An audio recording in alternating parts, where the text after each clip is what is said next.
बिस्मिल्लाहिर्रहमानिर्रहीम। अस्सलाम वालेकुम। 4th class. उम्मीद है आप सब लोग खैरियत से होंगे। मेरी दुआ है कि अल्लाह ताला आपको अपनी हिफ्ज़-ओ-मान में रखे और उम्मीद करती हूँ कि आपने अपने सारे लेक्चर गौर से सुने होंगे और अपना काम भी किया होगा।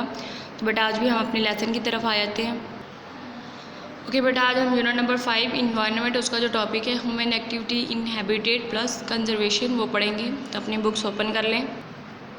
ओके बेटा, पेज नंबर 35 पे आ जाएं। ह्यूमन एक्टिविटी इन हैबिटेट, यानी ह्यूमन्स का क्या किरदार है हैबिटेट के अंदर, या ह्यूमन जो है वो क्या करते हैं किसी दूसरे एनिमल के हैबिटेट के अंदर जाके। Most animals remain with their own habitat, बहुत सारे एनिमल जो हैं वो अपने हैबिटेट के अंदर ही रहते हैं।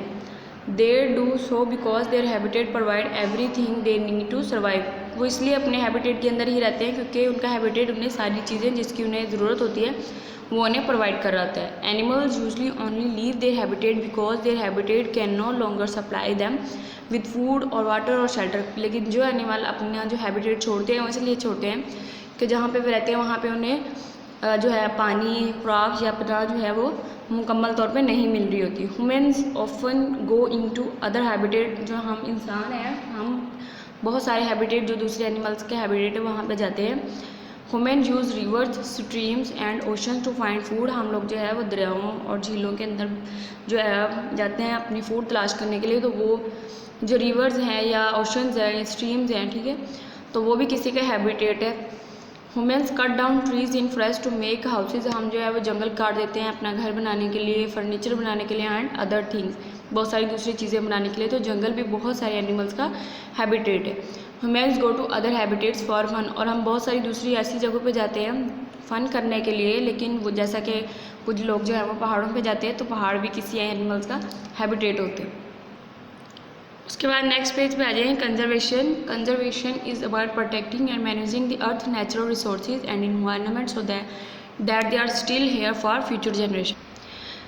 कंजर्वेशन जो है वो हमारे जो जितने भी ज़मीन के ऊपर कुदरती ज़राए हैं उनकी हिफाजत के लिए होते हैं, ताकि हम उनकी हिफाजत करें ताकि वो आने वाली नस्लों के लिए भी बाकी रहें, ठीक है। Imagine if people who lived before us had polluted the reverse and the streams, कहता कि फ़र्ज़ करें या आप कभी सोचें कि जो लोग हमसे पहले रहते थे अगर उन्होंने सारे दरिया और झीलें जो है वो गंदी कर दी होती, what do you think that would means for us, तो हमारा क्या होता? It would mean we would not have fresh drinking water. तो इसका मतलब क्या था कि हमारे पास पीने के लिए साफ़ पानी, फ्रेश पानी जो है वो नहीं होता। It would mean there would not be any fish in the water, और उसकी वजह से कोई भी फ़िश जो है, कोई भी मछली पानी के अंदर ना होती, so we would have less to eat, हमें खाने के लिए भी कुछ नहीं मिलता। Imagine if people who live before us had chop down lots and lots of trees, कहता है कि अगर हमसे जो पहले लोग रह रहे थे उन्होंने सारे जो जंगलात हैं वो काट दिए होते, what do you think that would mean for us, तो हमारा क्या होता?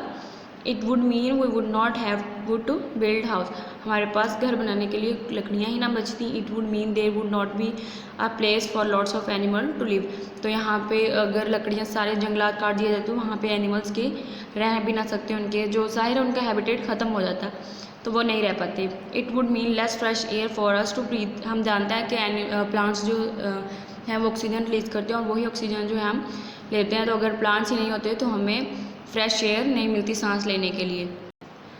उसके बाद बेटा आपका क्वेश्चन है, what is meant by conservation. Conservation is about protecting and managing the earth natural resource and environment so they are still here for future generation, यानी हम जो है कुदरती ज़राया को जो ज़मीन पर मौजूद है उनकी हिफाजत करें, उनको बचाएँ ताकि वो आने वाली नस्लों के लिए भी मौजूद रहें। उसके बाद जो आपके असाइनमेंट है वो ये कि आपने इस टॉपिक को अच्छे से रीड करना है, जो क्वेश्चन हमने पढ़ा है क्वेश्चन नंबर 3 उसको आपने अच्छे से पढ़ना है भी और होमवर्क में भी लिखना है। अपना ख्याल रखिएगा। अल्लाह हाफिज़।